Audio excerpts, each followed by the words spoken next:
What's up, everybody? Shauna D Man here, and welcome back to the channel. Hope you guys are doing great. I hope you guys are having yourselves a great week. Getting ready for the weekend. We are here to talk about episode 1 of Star Trek Starfleet Academy, which apparently it dropped yesterday on Thursday, but apparently the Paramount Plus YouTube channel, I believe, dropped both episodes 1 and 2 Wednesday night. I didn't even know that. Otherwise, I would have probably watched it then, but that's beside the point. But I did watch episode 1, and I'm gonna be quite honest. I wasn't really high on this series to begin with, especially with a lot of the promos that we have gotten about it. It's kind of reaffirmed what I was thinking about this series. This feels more like a high school teen drama type of show. Um, like it's too cartoonish in some parts. You like, for instance, you have the main. I don't know if he is the main bad guy of season 1, but you have the bad guy Braca. Um, he just felt too much like a Saturday morning cartoon villain, to be quite honest. And I was just like, I don't really like this. Um, you had Null, or let me see, make sure I got her name correct. But all right, you have Holly Hunter, who is playing Nala Aki, who's the new chancellor of Starfleet Academy, primarily because I think she is a Lanthanite, which is the same as uh Strange New Worlds. Um, why cannot I think of her name? The engineer. It'll come to me later, but anyway. So the episode 1 opens up with on a planet, Federation. Not really. I don't remember what kind of planet it was. It was just on a planet, and we're introduced to Braca, a young Caleb, Nala, and then Caleb's mother. Um, both basically getting arrested. Not Caleb's mother and Braca, because they stole a shipment of Starfleet or Federation like supplies and stuff like that. Braca is going to prison.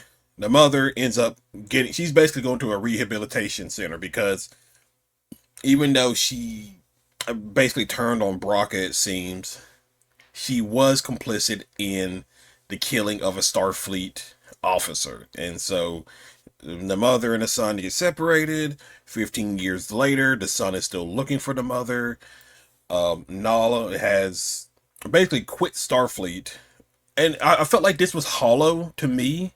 Now, I have to see how things play out down the stretch throughout the rest of season 1. But it's felt really hollow to me because she quit Starfleet because of that particular incident.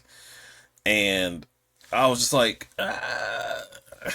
having a mother separated from her child and that kind of stuff. I was just kind of like, that seems kind of hollow for me to really care that much about. Now we do learn um, why she is the way she is when it comes to Caleb, and why she was the way she was in that situation. It was because she lost her son when the burn happened, when there was that whole thing with a Kelpian species like Saru basically caused an explosion. It's been a while since I watched Star Trek Discovery, but so that's basically that. So now we get to see Vance, so which is good. I liked him in Discovery, the last 2 seasons of Discovery. So we see him. He's back in it, probably just for this little cameo. Um, so now they're bringing a whole new class of different, species. This is some people's first time, and this is some people, like, they're the first of their species to join, and then other maybe the last of their species to join Starfleet. And so my thing about this was, it's fine, looks cool. We've seen some of this stuff throughout some of the promos and the trailers for the series, when you have Captain Knowledge just talking about, the Federation, the Academy, how it had produced all these great captains, and we did see the wall of captains' names. So, you have Philippa Georgiou, Pike, Spock, Kirk, Janeway, Archer, and so on and so forth. Just all these great Starfleet captains, officers, just throughout the history of the Federation. And so we're introduced to several of the characters, and this is where I feel like it gets into too much of a high school kind of vibe. So, for instance, you have Jaden Crag, Klingon. And we saw it, like, it was a big thing about him because when we saw him, like his first images and stuff like that, when the show was being promoted, he was basically wearing like a Starfleet uniform, but it had a skirt attached to it. And so it was just kind of like, why are we doing that? Why is this Klingon the way it is? This is a Klingon who was basically raised by his mother. Seems like he wants to be a doctor. Um, he doesn't have, like, a Worf Klingon tendency or anything like that. Or any of just like your traditional Klingons, and they even bring it up a few times through throughout the episode, or at least episode one, of talking about, like, you're not like most Klingons where you don't dream of dying in a glorious battle or whatever like that. So he I have again, it's only episode one. I have to wait until we see more of these characters, but he seems fine. I don't really have an issue with him. I hate how he's not like, he's still a Klingon. He still have a Klingon characteristic and things like that, but it just doesn't feel like Klingon. Like, Worf is different. Worf is different because he's a Klingon, but he was raised by humans, and obviously there's his son Alexander, and then we get uh the one in Voyager. I think she's half Klingon too, but we get her in there. I I don't know. You would think they would have maybe had more than one Klingon in Starfleet Academy. I very much would have liked to see that instead, and just, well, no, because you kind of did that with Worf having, I don't know. I have to just see how the character development goes for this particular person. You have Genesis, who is played by Bella Shepherd. She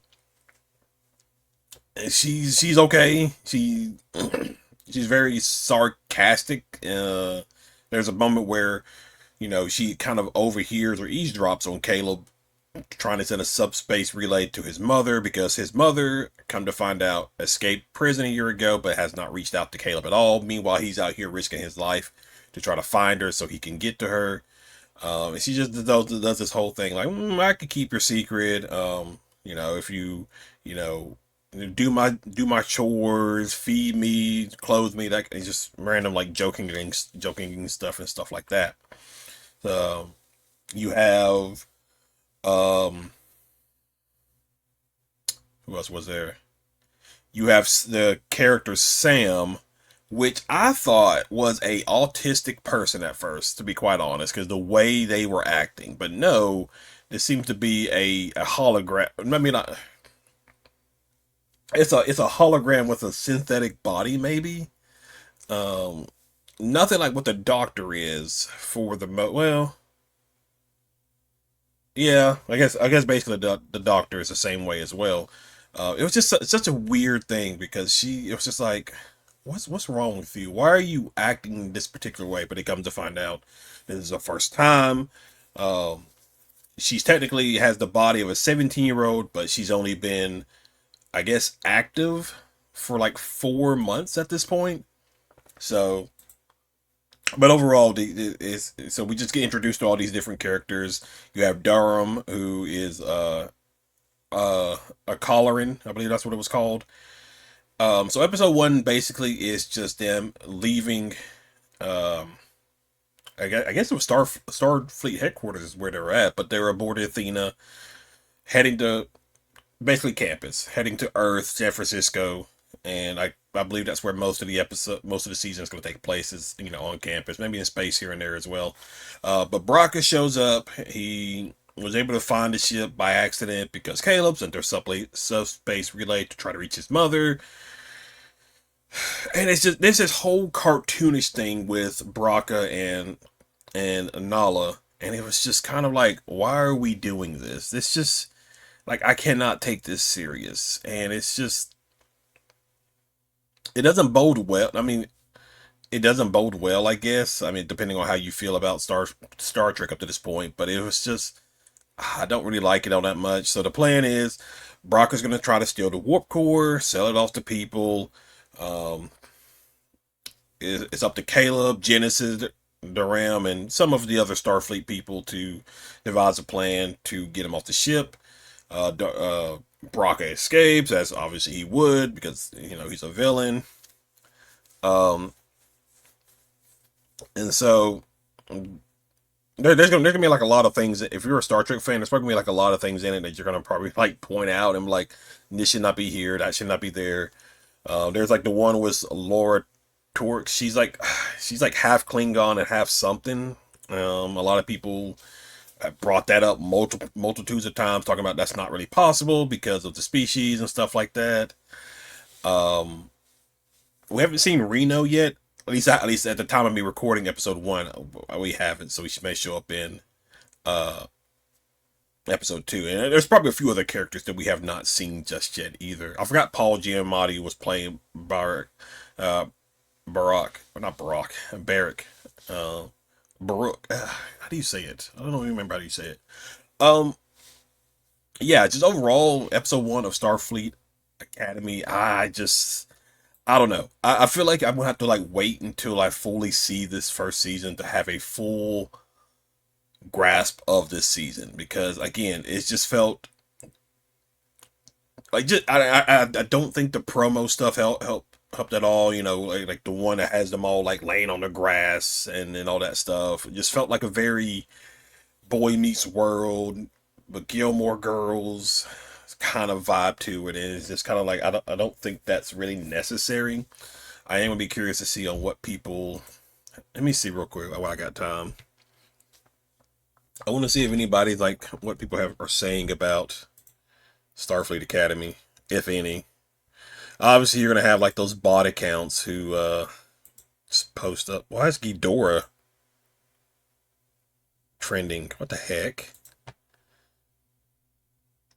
All right, that was weird. Anyway, I was like, why is Ghidorah? See Starfleet or Star Trek. Let's see what we got.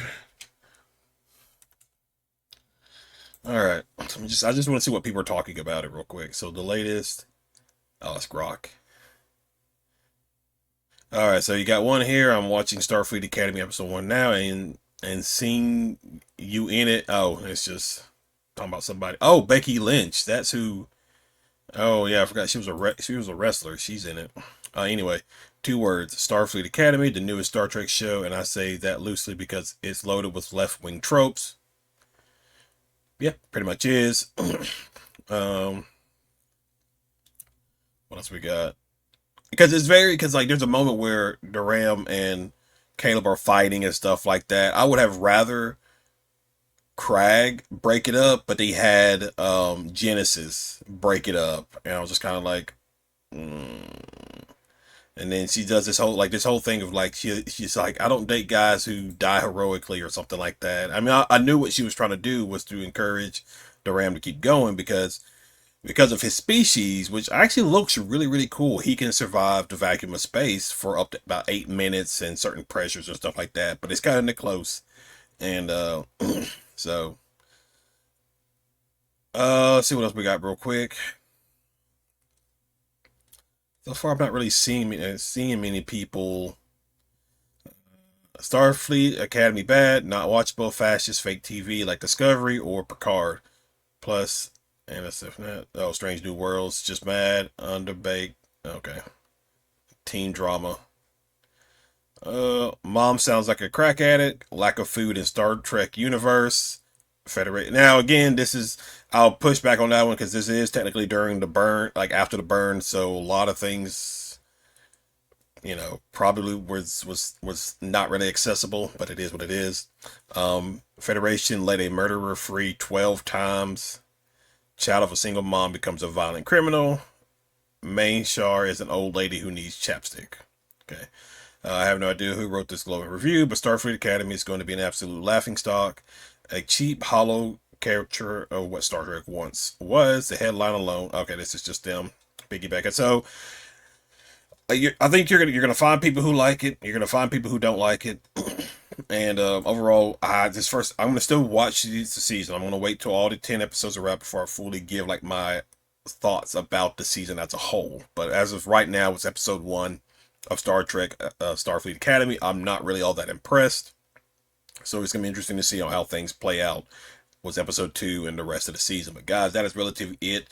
Be sure you hit that like and subscribe button, comment below. I will be back out with tomorrow with episode 2 review. So guys, be sure you're on the lookout, hit that notification button, and I will see you all in the next video. Y'all have a good one.